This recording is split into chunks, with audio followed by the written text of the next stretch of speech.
1월 16일 화요일 새벽기도회를 시작하겠습니다. 사도신경을 고백하시고 찬송가 198장을 부르신 후에 하나님의 말씀을 함께 나누겠습니다. 오늘 하나님께서 저희에게 주신 말씀은 마가복음 6장 30절부터 44절까지의 말씀입니다. 사도들이 예수께 모여 자기들이 행한 것과 가르친 것을 낱낱이 고하니 이르시되 너희는 따로 한적한 곳에 가서 잠깐 쉬어라 하시니 이는 오고 가는 사람이 많아 음식 먹을 겨를도 없음이라. 이에 배를 타고 따로 한적한 곳에 갈새 그들이 가는 것을 보고 많은 사람이 그들인 줄 안지라. 모든 고을로부터 도보로 그곳에 달려와 그들보다 먼저 갔더라. 예수께서 나오사 큰 무리를 보시고 목자 없는 양 같음으로 인하여 불쌍히 여기사 이에 여러 가지로 가르치시더라. 때가 저물어 가매 제자들이 예수께 나와 여짜오되 이곳은 빈들이요 날이 저물어 가니 무리를 보내어 두루 촌과 마을로 가서 무엇을 사 먹게 하옵소서. 대답하여 이르시되 너희가 먹을 것을 주라 하시니 여짜오되 우리가 가서 200데나리온의 떡을 사다 먹이리이까. 이르시되 너희에게 떡 몇 개나 있는지 가서 보라 하시니 알아보고 이르되 떡 5개와 물고기 2마리가 있더이다 하거늘 제자들에게 명하사 그 사람으로 때를 지어 푸른 잔디 위에 앉게 하시니 때로 100명씩 50명씩 앉은지라. 예수께서 떡 5개와 물고기 2마리를 가지사 하늘을 우러러 축사하시고 떡을 떼어 제자들에게 주어 사람들에게 나누어 주게 하시고 또 물고기 2마리도 모든 사람에게 나누어 주심에 다 배불리 먹고 남은 떡 조각과 물고기를 12바구니에 차게 거두었으며 떡을 먹은 남자는 5,000명이었더라. 아멘. 오늘 주어진 본문 말씀은 예수님께서 행하신 오병이어의 기적에 대한 내용이 나옵니다. 물고기 2마리와 보리떡 5개로 남자만 5,000명을 먹이신 사건이 바로 오병이어의 기적인데요. 이 기적은 마태, 마가, 누가, 요한복음, 사복음서 모두에 나오는 그런 기적입니다. 이 사복음서에 다 나오는 기적은 오병이어의 기적이 유일한데요. 이것은 그만큼 중요한 사건이라는 의미를 가지고 있는 겁니다. 이 오병이어의 기적은 예수님이 어떤 분이신지를 다른 어떤 기적보다도 명확하게 알려주는 아주 중요한 사건이기 때문에 사복음서에서 다 기록을 하고 있습니다. 이 오병이어의 기적을 통해서 알려주신 그 예수님의 모습이 어떤 모습이냐면 천국 잔치를 베풀어 주시는 인류를 구원할 메시아다라고 하는 사실을 분명하게 알려주고 있습니다.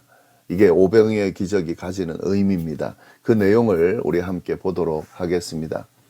먼저 사건의 배경을 좀 보도록 하겠습니다. 30절부터 34절까지 말씀을 쭉 보시면 이전 사건과 연결이 되죠.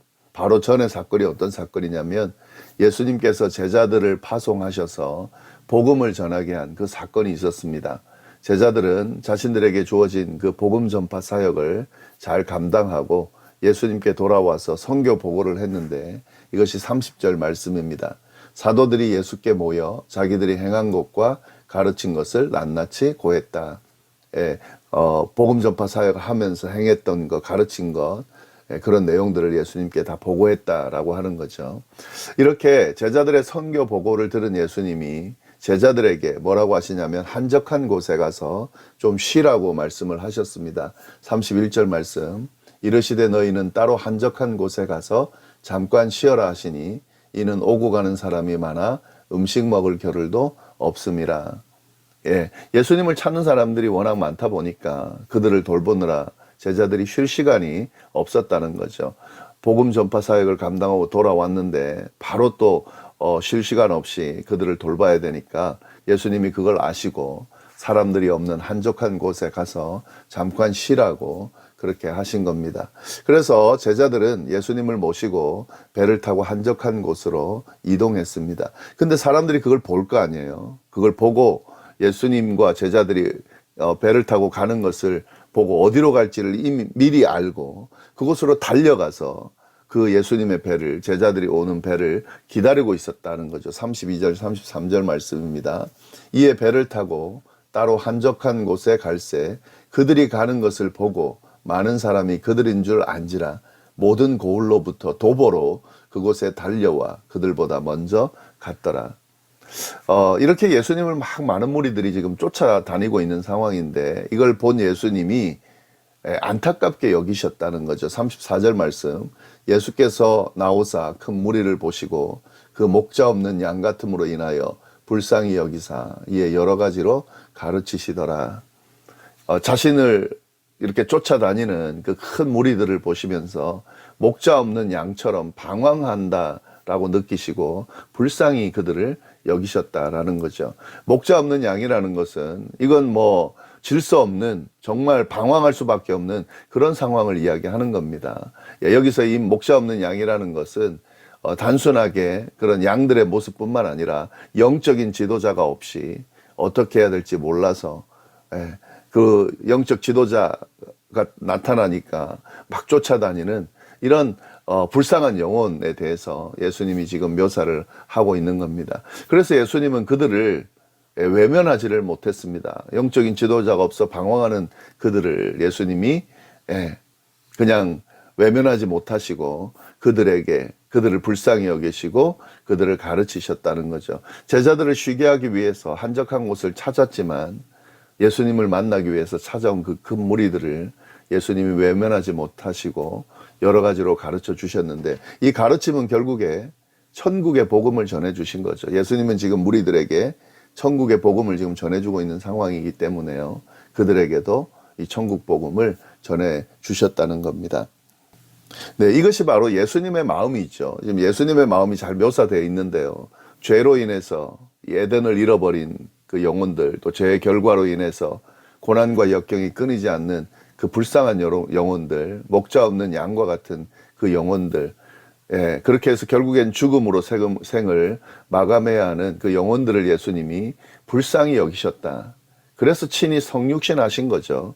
그리고 그들을 찾아오시고 구원하심으로 희망을 주시는 것이 바로 예수님이고 그런 마음으로 바라보는 것이 바로 예수님의 마음이다 하는 거죠. 사실 이 마음은 우리를 향한 마음이죠. 여기 이 목자 없는 양 같은 무리라고 하는 것은 바로 우리도 마찬가지입니다.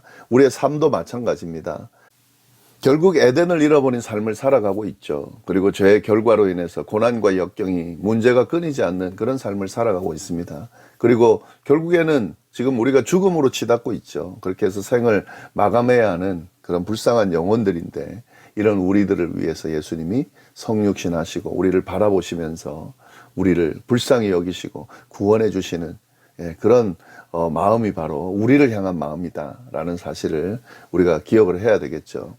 이렇게 예수님께서 목자 없는 양과 같은 무리들을 불쌍히 여기시고 가르치시는 중에 이 오병이의 기적이 일어났습니다. 이 배경 안에서 일어났다는 것을 우리가 좀 잘 보면 좋겠습니다. 이런 마음으로 예수님의 이런 마음이 담긴 기적이 바로 오병이의 기적이다 하는 거죠. 이 오병이의 기적은 결국에 무리들을 천국의 잔치를 맛볼 수 있도록 하는 그런 특별한 기적이라고 볼 수 있습니다. 굉장히 풍성한 것으로 채우시면서 천국의 그 잔치, 그런 어떤 풍성하게 위로하시고 격려하시고 은혜를 베푸시는 그 잔치를 이 오병이의 기적을 통해서 맛볼 수 있다라는 거죠. 그 기적의 내용을 좀 보시면은요, 예수님께서 무리들을 이렇게 가르치시는 중에 날이 저물게 됐습니다. 그만큼 시간이 흘렀다는 거죠. 그래서 제자들이 예수님께 와서 사람들을 가까운 마을이나 동네에 보내서 먹을 것을 사 먹게 하자라고 건의를 했습니다. 이게 35절, 36절 말씀입니다. 때가 저물어 가매 제자들이 예수께 나와 여짜오되 이곳은 빈들이요 날이 저물어 가니 무리를 보내어 두루 촌과 마을로 가서 무엇을 사 먹게 하옵소서. 끼니를 해결하자라고 지금 제자들이 제안한 건데 이 지금 무리들의 상황과 형편을 돌아보는 아주 적절한 제안이었습니다. 이미 지금 시장할 때가 됐죠. 그래서 마을이나 동네에 가서 다 사먹게 하자라고 하는 이 제자들의 의견은 굉장히 적절해 보입니다. 그리고 지금 어떻게 해줄 수가 없기 때문에요. 그들의 한계 안에서 지금 굉장히 적절한 제안을 하고 있습니다. 근데 예수님은 그들의 제안에 어떻게 대답하는가? 좀 다르게 대답을 합니다. 37절 상반절 말씀 보시면 대답하여 이르시되 너희가 먹을 것을 주라 하시니, 예수님은 제자들에게 너희가 먹을 것을 주라고 말씀을 하셨습니다. 제자들은 가까운 동네나 마을에 가서 먹을 것을 사 먹게 하자라고 했는데 예수님은 너희가 먹을 것을 주라고 그렇게 말씀을 하신 겁니다. 제자들의 예상을 완전히 깨는 그런 대답을 하신 겁니다. 제자들은 예수님께 자신들이 가지고 있는 것이 별로 없다라고 하는 사실을 분명하게 알려드렸습니다. 37절 하반절 보시면은요, 여짜오되 우리가 가서 200데나리온의 떡을 사다 먹이리까.